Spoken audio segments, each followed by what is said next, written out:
کہے خدا سنو محمد ہے. اب یہ جو منتر ہے یہ دیکھیے کسی نے بھیجا ہے، پڑھ کے سنا دیتا ہوں آپ کو. یہ ہے کہے خدا سنو محمد سپن بھی کیسا، پکار کر کہے محمد جہاں رہے گھر بیٹھا. آدم چائے لے پٹیا کے من مائے ٹھہرے، جو کرے نرمل اللہ. کہتے ہیں کہ یہ جو ہے پڑھتے ہیں اور جس کو سانپ نے کاٹا ہو وہ ٹھیک بھی ہو جاتا ہے، سانپ کا زہر نکل جاتا ہے. شرکیہ ہے یہ جملہ. آپ اللہ کے ساتھ محمد کو بھی نہیں پکار سکتے صلی اللہ علیہ وسلم. اسلام نے نہیں سکھایا ہے، اسلام نے اجازت نہیں دی ہے. اب آپ کہیں گے مولانا صاحب اگر اسلام نے اجازت نہیں دی ہے اور یہ منتر شرکیہ ہے، یہ جملہ شرکیہ ہے، تو کیسے وش کیسے اتر جاتا ہے، زہر کیسے اتر جاتا ہے؟ میں جواب دیتا ہوں. ہو سکتا ہے جس سانپ نے آپ کے بھائی کو کاٹا ہے، بچے کو کاٹا ہے، وہ سانپ اصل میں جنات میں سے ہو. جنات کی شکل، جنات سانپ کی شکل میں بھی آتے ہیں. اسی لیے اللہ کے نبی نے فرمایا اگر کوئی سانپ نظر آ جائے تو پہلے 3 مرتبہ کہو اگر جن ہو تو چلے جاؤ، اگر جن ہو تو چلے جاؤ، اگر جن ہو تو چلے جاؤ. اس کے بعد مار سکتے ہو. جنات بھی ہو سکتے ہیں سانپ کی شکل.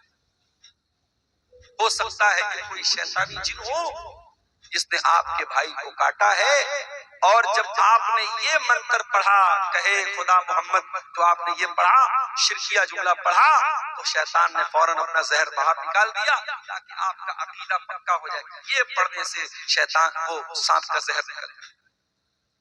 یاد رکھو میرے بھائیوں، انسان مر جائے مگر توحید سے سمجھوتا نہ کرے.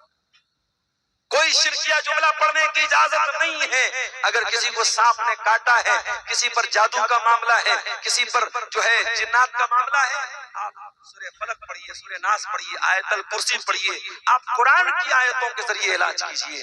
ابھی آج میں سمریا کے علاقے میں گیا تھا اور ایک صاحب نے ان کے گھر میں ان کی بہن کو کچھ مسئلہ تھا اور وہ بیچاری مدرسے میں پڑھنے جا رہی تھی، ڈر جا رہی تھی. میں نے ان کو قرآن کی آیت پڑھ کے دم کیا. میرے بھائیو، آپ قرآن کی آیتوں کے ذریعے علاج کیجئے، قرآن میں شفا ہے. لیکن اس طریقے کے شرکیہ چیزوں میں آج اہل حدیثوں کے گھروں میں بھی اگر کسی لڑکی کو کوئی مسئلہ آتا ہے، لوگ اس کو کیا کرتے ہیں؟ کسی اوجھا کو بلا لیتے ہیں، کسی شرک کرنے والے کو بلا لیتے ہیں، اور وہ شرک کرنے والا، وہ پتھروں کے آگے سجدہ کرنے والا، وہ مزاروں اور قبروں کے آگے سجدہ کرنے والا، اس کو بلا کر کے اپنی بہن بیٹی کا علاج اس سے کرواتے ہیں. اور وہ علاج کیا کرتا ہے؟ وہ شرکیہ چیزیں پڑھتا ہے، وہ شرکیہ حرکتیں کرتا ہے.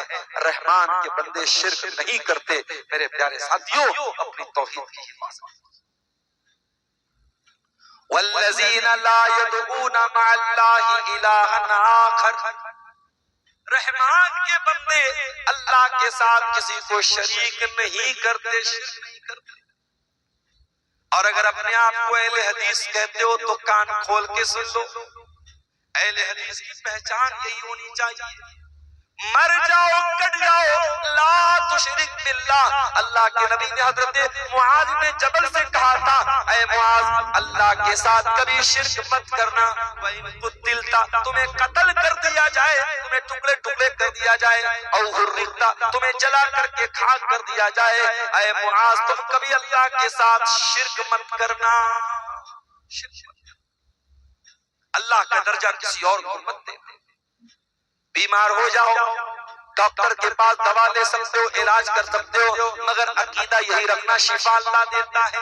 پریشان ہو جاؤ، اللہ کے آگے دکھڑا رویا کرو. اللہ کے علاوہ کسی اور کو مشکل کشا نہ سمجھنا، کسی اور کو غریب نواز نہ سمجھنا، کسی اور کو بگڑی بنانے والا مت سمجھنا. آج کل تعویذ کا بھی بڑا معاملہ چل رہا ہے. بچہ بیمار ہو گیا، تعویذ پہنا. کبھی آپ نے دیکھا ہے تعویذ میں کیا ہوتا ہے؟ کبھی موقع ملے کوئی تعویذ کاٹ کے دیکھیے اس کے اندر کیا لکھا رہتا ہے. تعویذ کے اندر بھی شرکیہ چیزیں لکھی رہتی ہیں. اور 2 منٹ کے لیے مان لو کہ تعویذ کے اندر اگر قرآن کی آیتیں بھی لکھی ہیں تو قرآن کی آیتوں والا تعویذ بھی استعمال کرنا جائز نہیں ہے. میں بیمار ہوں، ڈاکٹر کے پاس جاتا ہوں، ڈاکٹر صاحب مجھے بہت تیز بخار ہے، ڈاکٹر نے پیراسیٹامول دیا، ڈاکٹر نے ایموکسیسلین دیا، ڈاکٹر نے ایزیترومائسن دیا، اینٹی بائیوٹک دیا، بخار کی دوا دیا، ڈاکٹر نے کہا جاؤ صبح شام کھا لینا۔ میں گھر آیا اور میں نے اینٹی بائیوٹک اور بخار کی ٹیبلٹ کو ایک پڑیا میں رکھا اور پڑیا میں رکھ کے گلے میں لٹکا لیا، مجھے کبھی آرام نہیں ملے گا۔ ڈاکٹر نے دوا پینے کو دیا تھا، ڈاکٹر نے دوا لٹکانے کو نہیں دیا تھا۔ قرآن شفا ہے، قرآن کے ذریعے آپ کو شفا ملے گی، مگر قرآن کو پڑھنے سے شفا ملے گی۔ قرآن کو پڑھ کے دم کیجئے، قرآن گلے میں لٹکانے سے، قرآن تعویذ کی شکل میں لٹکانے سے میرے بھائیو آپ کو شفا نہیں ملے گی، آپ کو آرام نہیں۔ تو تعویذ سے بچیے۔ مائیں اپنے بچوں کو مالش کرنے کے بعد کاجل کا ٹیکا لگاتی ہیں، پوچھو کاجل کا ٹیکا کیوں لگایا؟ کہتی ہے نظر نہ لگے۔ تجھے کس نے بتایا کہ بچے کو ٹیکا لگانے سے نظر نہیں لگتی؟ یہ تجھے کس نے بتایا؟ یہ تیرے سماج میں مشہور کر دیا گیا۔ بچے کو کاجل کا ٹیکا اگر اس نیت سے لگا رہے ہو تو یہ بھی توحید کے خلاف ہے۔ نظر لگتی ہے تو اللہ کے حکم سے لگتی ہے، اور نظر دور ہوتی ہے تو اللہ کے حکم سے دور ہوتی ہے۔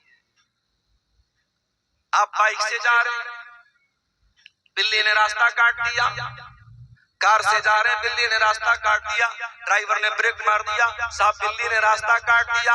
کیا آپ کا عقیدہ اتنا کمزور ہے کہ ایک جانور کے راستہ کاٹ دینے سے آپ نے بریک مار دیا؟ کیا آپ یہ سمجھتے ہیں کہ جانور کے گزر جانے سے آپ کا سفر منحوس ہو جائے گا؟ اگر یہ عقیدہ کوئی رکھتا ہے تو اپنے عقیدے کی اصلاح کر لے، یہ بھی توحید کے خلاف ہے، یہ بھی شرک تک لے کے جانے والی چیز۔ اللہ کے نیک بندے شرک نہیں کرتے، رحمان کے خاص بندے شرک نہیں کرتے۔ وَلَا يَقْتُلُونَ النَّفْسَ الَّتِي حَرَّمَ اللَّهُ، اور اللہ کے خاص بندے کسی نردوش کی ہتیا نہیں کرتے، کسی انوسنٹ کا مرڈر نہیں کرتے، کسی بے قصور کو قتل نہیں کرتے۔ اگر لال قلعہ کے پاس جو وسفوٹ ہوا تھا، اس وسفوٹ میں اگر واقعی میں ابھی جانچ ایجنسیاں کام کر رہی ہیں، میں اپنی جانچ ایجنسیوں کی جانچ پر کوئی سوال نہیں اٹھانا چاہتا ہوں، لیکن مان لو کہ اگر وہ جو ڈاکٹر پکڑے گئے، اگر واقعی ان ڈاکٹروں نے یہ کام کیا ہے اور اپنے آپ کو اسلام کا مجاہد سمجھ کر اور اسلام کا خادم سمجھ کے کام کیا ہے، تو کان کھول کو سن لو، آپ بھی سن لیجئے، میڈیا والے بھی سن لیں، اسلام کا ان سے کوئی سمبند نہیں ہے۔ اسلام قطعی اس بات کی اجازت نہیں دیتا ہے کہ کوئی عام آدمی کسی کی ہتیا کرے، اور ڈاکٹر تو کبھی ہتیا نہیں کرنے والا ہونا چاہیے۔ ڈاکٹر تو جان بچانے والا ہوتا ہے۔ اگر ڈاکٹر کے دیش میں کوئی آتنکوادی ہے اور یہ پروف ہو جاتا ہے، یہ ثابت ہو جاتا ہے کہ کوئی ڈاکٹر تھا اور پھر بھی اس نے آتنکواد کیا تھا اور نردوشوں کی ہتیا کی تھی، تو میں ڈیمانڈ کرتا ہوں بھارت سرکار سے، میں گزارش کرتا ہوں اپنی جانچ ایجنسیوں سے کہ آپ تحقیقات کیجیے، آپ پتہ لگائیے، اور واقعی میں اگر کسی ڈاکٹر نے اس طریقے کی آتنکوادی گتیویدیوں میں حصہ لیا ہے، اس کو کڑی سے کڑی سزا دیجیے، تاکہ آنے والی نسلیں یاد رکھیں کہ ڈاکٹر کا کام جان بچانا ہوتا ہے، جان دینا ہوتا ہے۔ اسلام جان بچانے کی تعلیم دیتا ہے، جان دینے کی تعلیم نہیں دیتا ہے۔ ایک انسان کی بھی اگر آپ جان لیں گے، پوری مانوتا کی ہتھیارے آ جائیں۔ من قتل نفسا بغیر نفس او فساد فی الارض فکأنما قتل الناس جميعا، جس نے ایک انسان کی ہتیا کی اس نے پوری انسانیت کی ہتیا کی۔ ومن احیاها فکأنما احیا الناس جميعا، اور جس نے ایک انسان کی جان بچا لی اس نے پوری مانوتا کو بچا لیا۔ قرآن کہتا ہے میرے خاص بندے، اللہ کہتا ہے میرے خاص بندے، ولا یقتلون النفس التي حرم اللہ الا بالحق، میرے خاص بندے کسی نردوش کی ہتیا نہیں کرتے۔ ہاں، جس کو قتل کرنے کی اللہ نے اجازت دی ہے، مثال کے طور پہ اگر شادی شدہ مرد زنا کرے، شادی شدہ عورت زنا کرے، اس کو قتل کیا جائے گا۔ اگر کوئی کسی کو قتل کرے، قاتل کو قتل کیا جائے گا۔ جس کی سزائے موت ہے اس کا مسئلہ الگ ہے، ورنہ کسی نردوش کی ہتیا کرنے کی اجازت اسلام نہیں دیتا ہے۔ اور کیا کرتے ہیں؟ وَلَا يَزْنُونَ، اور اللہ کے خاص بندے زنا نہیں کرتے. وہ بھی مرد ہوتے ہیں، وہ بھی عورتیں ہوتی ہیں، ان کے اندر بھی اچھائیں ہوتی ہیں، ڈیزائرز ہوتی ہیں، خواہشات ہوتی ہیں، مگر وہ کبھی زنا نہیں کرتے. لڑکا جوان ہو جائے، لڑکی جوان ہو جائے، اسلام نے نکاح کا حکم دیا ہے، وہ نکاح کر کے اپنی اچھاؤں کو پورا کرتے ہیں، اپنی خواہشات کو پورا کرتے ہیں، وہ ناجائز راستہ نہیں اپناتے ہیں. اور میں اپنی بہنوں سے ایک بات کہنا چاہتا ہوں، بڑا نازک دور ہے، بہت ہوشیار رہنا.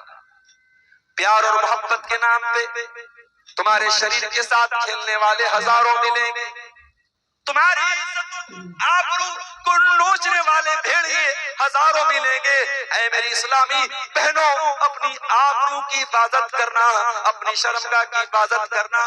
جو رات دن تم کو آئی لو یو کا میسج بھیج رہا ہے، جو اسنیپ چیٹ پر محبت کا اظہار کر رہا ہے، جو انسٹاگرام پر پیار اور محبت پر میسج بھیج رہا ہے، جو واٹس ایپ پر تم کو پیار اور محبت کے گانے بھیج رہا ہے، اس سے کہنا اگر تو واقعی مجھ سے پیار کرتا ہے، تجھے میسج بھیجنے کی ضرورت نہیں ہے، تجھے ویڈیو بھیجنے کی ضرورت نہیں ہے، تجھے بار بار مجھے میسج کرنے کی ضرورت نہیں ہے. میں ایک عورت ہوں اور مسلمان عورت ہوں، اور مسلمان عورت اپنی مرضی کی مالک نہیں ہے. اگر واقعی میں مجھ سے محبت کرتا ہے، میرے والد سے بات کر، میرے باپ سے بات کر، باپ اگر نہیں ہے تو بھائی سے، جو بھی گارجین ہے لڑکی کا، شوہر کی حیثیت سے اس سے بات کرو اور رشتہ بھیجو اور نکاح کرو، اور بیوی بنا کر کے مجھے زندگی بھر کا لائف پارٹنر بناؤ، مجھے شریک حیات بناؤ، مجھے جنت میں لے کے اپنے ساتھ جاؤ، مجھ سے زنا کر کے مجھے جہنم کے راستے پہ مت لے کے جاؤ. میری بہنوں، یہ میسج آپ کو دے رہا ہوں، کبھی کسی کے ساتھ زنا کے لیے تیار مت ہونا. جو تم سے محبت کرے گا کبھی تمہارے ساتھ زنا کی بات نہیں کرے گا. جو زنا کی بات کرے گا وہ تم کو جہنم میں لے کے جانا چاہتا ہے. ارے جو پیار کرے گا، جو محبت کرے گا، وہ کبھی تم کو جہنم کے راستے پہ لے کر نہیں جائے گا. وہ نکاح کرے گا حلال طریقے سے، وہ تم سے نکاح کرے گا اور جنت بھی اپنے ساتھ لے کے جائے گا. اب تم طے کر لو، تم طے کر لو کہ تمہیں جنت میں جانا ہے یا جہنم. ولا یزنون، اللہ کے خاص بندے زنا نہیں کرتے. اور یہ بات نوٹ کر لو، اللہ نے قرآن میں جب زنا سے منع کیا تو اللہ نے یہ نہیں کہا کہ زنا مت کرو. اللہ نے کیا فرمایا؟ ولا تقربوا الزنا، تم زنا کے قریب بھی مت جانا. اگر موبائل تم کو زنا کے قریب لے کے جا رہا ہے، موبائل کا استعمال کم کر دو. سوشل میڈیا اگر تم کو زنا کے قریب لے کے جا رہا ہے، سوشل میڈیا کا استعمال بند کر دو. اگر کالج میں لڑکیوں کے ساتھ پڑھنے کی وجہ سے تم زنا کے قریب جا رہے ہو تو جانا بند کر دو. ایسے کالج میں جہاں لڑکیاں بھی پڑھتی ہیں، ہر وہ راستہ جو تم کو زنا تک لے کے جا رہا ہے اس کو اوائڈ کرو، اس کو بچو. اور پھر بھی اگر کنٹرول نہیں ہوتا ہے اور شادی کے لائق ہو تو نکاح کرنے میں دیر مت کرو. بغیر بارات کے، بغیر جہیز کے ولیمہ کرنے کی طاقت ہے، اچھی بات ہے. ولیمہ کرنے کی طاقت نہیں تو وہ بھی کوئی کمپلسری نہیں ہے. نکاح کر دو، اپنے آپ کو بدنامی کے داغ سے لوگ تمہیں بخیل بولتے چلے گا، کنجوس بولتے چلے گا، مگر زنا سے اپنے دامن کو بچا لو. میرے ساتھیو، زنا کے قریب بھی مت جاؤ. آج بڑی حیرت ہوتی ہے سیمانچل کے جلسوں میں جب ہم یہ سنتے ہیں لڑکا لڑکی کو لے کے بھاگتے ہیں. یہ آج افسوس کی بات ہے. کل وہاں رتنی کے پہلے ایک گاؤں میں غیر مسلموں کا ایک میلہ لگا تھا، وہاں ہنگامہ مچا تھا. ڈرائیور نے پوچھا میرے کیا بات ہے، کیوں ہنگامہ ہے؟ کہنے لگے کوئی لڑکا لڑکی کا چکر ہے، وہ لے کے بھاگ گیا. آج ان کے میلوں کھیلوں میں جو حرکتیں ہو رہی ہیں، اگر وہ آپ کے جلسوں اور پروگراموں میں ہو رہی ہے تو یہ چلو بھر پانی میں ڈوب مرنے کا مقام ہے اور یہ سوچنے کا مقام ہے کہ کیا جلسوں اور پروگراموں میں کیا اس لیے ہم اور آپ آتے ہیں کہ وہاں اس طریقے کی حرکتیں ہوں. میرے پیارے ساتھیوں، آج زنا کاری بہت عام ہو رہی ہے. اور وہ کیوں عام ہو رہی ہے؟ لڑکیاں بغیر پردے کے کھلے عام گھوم رہی ہیں، چہرہ بھی کھلا ہوا ہے اور میک اپ سے صحیح صبری ہیں، اور اس کے بعد آج سب کے ہاتھ میں موبائل ہے اور سوشل میڈیا پر ایک دوسرے سے جڑی ہوئی ہیں۔ آج اس طریقے سے زنا عام ہو رہا ہے کہ آج اپنے دامن کو زنا سے بچانا بہت مشکل ہے، مگر یہ بات یاد رکھو میرے بھائیوں، زنا کل بھی حرام تھا، زنا آج بھی حرام ہے اور زنا کل بھی حرام رہے گا۔ قرآن کہتا ہے وَلَا تَقْرَبُوا الزِّنَا، تم زنا کے قریب مت جاؤ، اور اسی زنا سے روکنے کے لیے اسلام نے عورت کو پردے کا حکم دیا ہے، اسلام نے مرد کو اپنی نظروں کو جھکانے کا حکم دیا ہے، اسی زنا سے روکنے کے لیے اسلام نے عورت سے کہا ہے تو کسی غیر محرم کے سامنے اپنے آپ کو ظاہر مت کر، اسی زنا سے روکنے کے لیے اسلام نے کہا ہے بغیر محرم کی عورت سفر تک نہیں کر سکتی ہے۔ یہ پابندیاں اسلام نے اسی لیے لگائی ہیں تاکہ سماج سے زنا کو پاک کیا جائے، اور اگر پھر بھی زنا ہو جائے تو زنا کرنے والا اگر کنوارا ہے، لڑکا لڑکی کنوارے ہیں، تو اسلام میں سزا کیا ہے؟ 100 کوڑے مارے جائیں۔ اگر اسلامی عدالت ہے، اسلامی قانون ہے، تو زنا کرنے والے کی سزا کیا ہے؟ سر عام ان کو 100 کوڑے مارے جائیں گے، اور اگر وہ دونوں شادی شدہ ہیں، زنا کرنے والا مرد بھی شادی شدہ ہے، زنا کرنے والی عورت بھی شادی شدہ ہے، اسلام میں اس کی سزا سزائے موت ہے، پتھروں سے مار مار کے ختم کر دیا جائے، زنا کرنے والے کو زندہ نہ چھوڑا جائے۔ تو شرک نہیں کرتے، قتل نہیں کرتے، زنا نہیں کرتے، یہ ٹاپ 3 کرائمز ہے اسلام کی نظر میں، سب سے بڑے بڑے 3 گناہ یہی ہیں۔ اللہ کے نبی سے پوچھا گیا سب سے بڑا گناہ کیا ہے؟ آپ نے فرمایا ان تجعل للہ ندا وہو خلقک، تم اللہ کے برابر کسی کو ٹھہرا دو جبکہ تم کو پیدا کرنے والا اللہ ہے۔ پھر پوچھا گیا اے اللہ کے نبی اس کے بعد دوسرا سب سے بڑا گناہ کیا ہے؟ آپ نے فرمایا ان تقتل ولدک خشیۃ ان یتمما، تم اپنے بچے کو قتل کر دو اس ڈر سے کہ وہ تمہارے ساتھ کھائے گا۔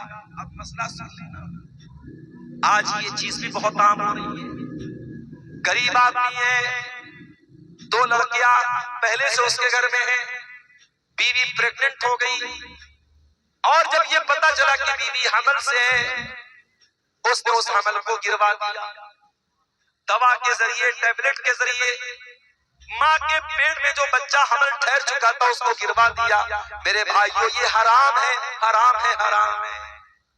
ہاں اگر حمل کے ٹھہرنے کے پہلے کوئی ایسا طریقہ اپنایا جائے کہ حمل نہ ٹھہرے، اور وہ بھی اس صورت میں جبکہ کوئی مجبوری، مثال کے طور پہ 2 بچے ہیں اور ابھی بچے بہت چھوٹے ہیں، اگر ایک اور پریگننسی آ جاتی ہے، ایک اور بچہ آ جاتا ہے، ان دونوں بچوں کی پرورش میں، ان کو دودھ پلانے میں بہت مسئلہ آ جائے گا، ان کو پالنے پوسنے میں بہت مسئلہ آ جائے گا۔ 2 بچوں کے بیچ میں گیپنگ رکھنے کے لیے اگر انسان ایسے طریقے اپناتا ہے، جو آج کے دور میں بہت سارے طریقے رائج ہیں، ایسے طریقے اپناتا ہے جس میں پریگننسی کے پہلے اور حمل کے پہلے وہ طریقے اپنائے جاتے ہیں تاکہ وہ عورت گربھوتی نہ ہو، تو وہ طریقہ اپنایا جا سکتا ہے۔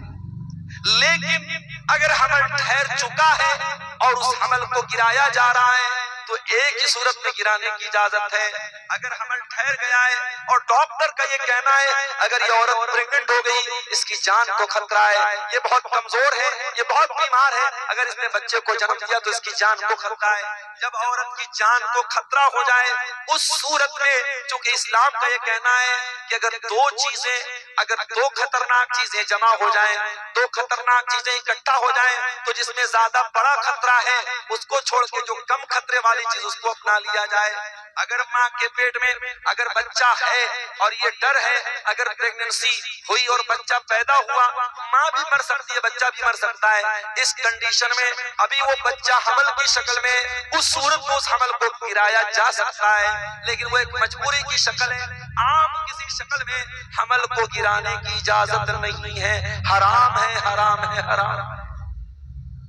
یہ بھی اولاد کا قتل ہے میرے ساتھ، اور آج دھڑلے سے اللہ کے نبی نے فرمایا سب سے بڑا گناہ یہ ہے کہ تم اپنی اولاد کو قتل کرو یہ سوچ کر کے تمہارے ساتھ وہ کھائے۔ کبھی یہ مت سوچنا کہ اپنی اولاد کو تم کھلاتے ہو، نہیں، تمہیں بھی کھلانے والا اللہ ہے، ہماری اولاد کو بھی کھلانے والا اللہ ہے۔ میرے بھائیوں، جن کے 10 بیٹے ہیں، ہم نے اسی دنیا میں اور اسی ہندوستان میں اور اسی ملک میں اور اپنے شہر میں دیکھا ہے کہ 10 بچوں کا باپ سکون سے اپنے بچوں کو کھلا رہا ہے، بہت امیر نہیں ہے، بہت دولت مند نہیں، لیکن سکون سے کھلا رہا ہے، اور 2 بچوں کا باپ بھی صحیح طریقے سے اپنے بچوں کو نہیں کھلا پا رہا ہے۔ تو روزی روٹی دینے والا اللہ ہے، اس ڈر سے کہ بچہ کیا کھائے گا، بچے کو قتل کرنے کی اجازت اسلام آپ کو نہیں۔ تیسرا سب سے بڑا گناہ کیا ہے؟ آپ نے فرمایا انتو زانیہ حلیلۃ جاری، اپنے پڑوسی کی بیوی کے ساتھ زنا کرو۔ زنا کرنا تو ایسے بھی بہت بڑا گناہ ہے، لیکن پڑوسی کی بیوی کا نام آپ نے اس لیے لیا کیونکہ پڑوسی پر بھروسہ کرتا ہے، پڑوسی پر وشواس کرتا ہے، اور اگر پڑوسی کے گھر پہ آپ نے اتنی غلط حرکت کی تو آپ نے زنا بھی کیا اور آپ نے پڑوسی کے ساتھ وشواس گھات بھی کیا ہے، آپ نے اس کے بھروسے کا قتل کیا ہے۔ اللہ کے نبی نے یہ 3 بڑے بڑے گناہوں کو گنایا، اور اس کے بعد قرآن کی یہی آیت پڑھی سورہ فرقان کی کہ اللہ کے نیک بندے نہ تو شرک کرتے ہیں، نہ قتل کرتے ہیں، نہ زنا۔ چلیے اب آگے بڑھتے ہیں۔ وَمَن يَفْعَلْ ذَلِكَ يَلْقَ أَثَامًا، اگر کوئی زنا کرے گا، اگر کوئی قتل کرے گا، اگر کوئی شرک کرے گا، بہت بڑی مصیبت کو اٹھائے گا۔ یُضَاعَفْ لَهُ الْعَذَابُ يَوْمَ الْقِیامَةِ، قیامت کے دن اس کو ڈبل عذاب دیا جائے گا۔ وَيَخْلُدْ فِيهِ مُهَانًا، اور وہ جہنم میں ہمیشہ ہمیشہ ذلیل ہو کر کے رہے گا۔ إِلَّا مَن تَابَ وَآمَنَ وَعَمِلَ عَمَلًا صَالِحًا، ہاں اگر کوئی شرک کرتا تھا، کوئی زنا کرتا تھا، کوئی قتل کرتا تھا، اگر وہ سدھر جائے، ایمان لے آئے، توبہ کر لے اور اچھا عمل کرنے لگے تو اللہ اس کی توبہ قبول کرنے کو تیار ہے۔ فَأُولَئِكَ يُبَدِّلُ اللَّهُ سَيِّئَاتِهِمْ حَسَنَاتٍ، اللہ تعالیٰ اس کے گناہوں کو نیکیوں میں بدل دے گا۔ وَكَانَ اللَّهُ غَفُورًا رَحِيمًا، اور اللہ تعالیٰ بہت معاف کرنے والا، رحم کرنے والا ہے۔ ہمارے یہاں کہاوت ہے صبح کا بھولا شام کو لوٹ جائے تو اسے بھولا نہیں کہتے، اور اللہ کا اصول کیا ہے؟ صبح کا نہیں، کئی سال کا بھی بھولا اگر لوٹ کے چلا آئے تو اسے بھولا نہیں کہتے۔ اللہ اس کی توبہ سننے کو تیار ہے، اللہ اس کو معاف کرنے کو تیار ہے۔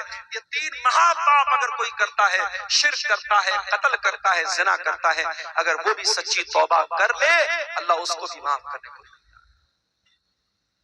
اچھا توبہ کا مطلب کیا ہوتا ہے؟ کوئی بتا سکتا ہے؟ توبہ کا لفظی مطلب کیا ہے؟ توبہ کے معنی کیا ہے؟ توبہ کی میننگ کیا ہے؟ توبہ ارتھ ہے کی اچھا بولے ہے کسی کوئی جاگ رہا ہے بھائی؟ نہیں جاگ رہا ہے؟ بولو نا نا نہیں، یو ٹرن لینا، یو ٹرن لینا۔ گاڑی چلاتے ہیں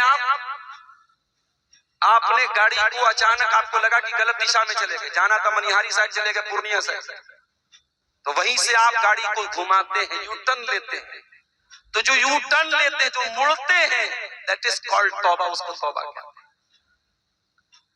اس کا مطلب یہ ہوا کہ جو گناہ کر رہا ہے وہ غلط لائن پہ چلا گیا تھا، غلط ہائی وے پکڑ لیا تھا، اس نے جانا پورنیہ تھا، نکل رہا تھا منیہاری سائڈ، جا رہا تھا پورب، وہ جانے لگا تھا پچھم، وہ توبہ کر لے، صحیح لائن پر آ جائے۔ اسی لیے قرآن کہتا ہے وَمَن تَابَ وَعَمِلَ صَالِحًا فَإِنَّهُ يَتُوبُ إِلَى اللَّهِ مَتَابًا، جو توبہ کرتا ہے وہ اللہ تعالیٰ کی طرف واپس لوٹ کے آتا ہے۔ اللہ نے پیدا کیا تھا صحیح ڈائریکشن پر، گناہ کر کے ڈائریکشن بھٹک گیا تھا، اب جب توبہ کیا تو صحیح ڈائریکشن پر، صحیح راستے پر آ گیا۔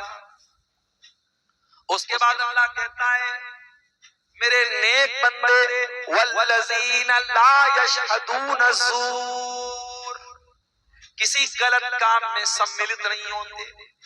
جہاں ناچ گانا ہو رہا ہو، جہاں آرکیسٹرا ہو رہا ہو، جہاں زنا ہو رہا ہو، جہاں شراب پی جا رہی ہو، جہاں کوئی گناہ کا کام ہو رہا ہو، ایسی کسی مجلس میں، ایسے کسی سماروہ میں، ایسے کسی فنکشن میں وہ نہیں جاتے ہیں۔